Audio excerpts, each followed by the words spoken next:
আপনার কাছে যদি একটা কম্প্যাক্ট এক্সটেনশন বোর্ড বানানি আছে এরকম, আর যদি বহুত কটা সকেট আছে কিন্তু সুইচ লাগানোর জায়গা নাই, তাহলে একটা সলিউশন আছে কি, এই যে ছোট ছোট সুইচ এগুলা কিনা আপনি সাইডে হোল করে লাগাই দিতে পারেন। এগুলো বহুতই ভালো সুইচ।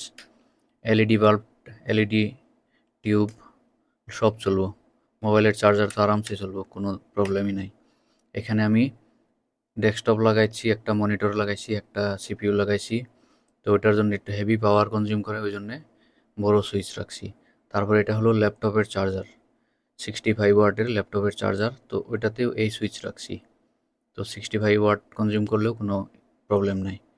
এটা হলো আইফোনের চার্জার, তো এটাতেও কোনো ইস্যু নাই। আর এটা হলো স্যামসাংয়ের চার্জার। তো এগুলো লাগানোর জন্যে কম্প্যাক্ট একটা বোর্ড এটা।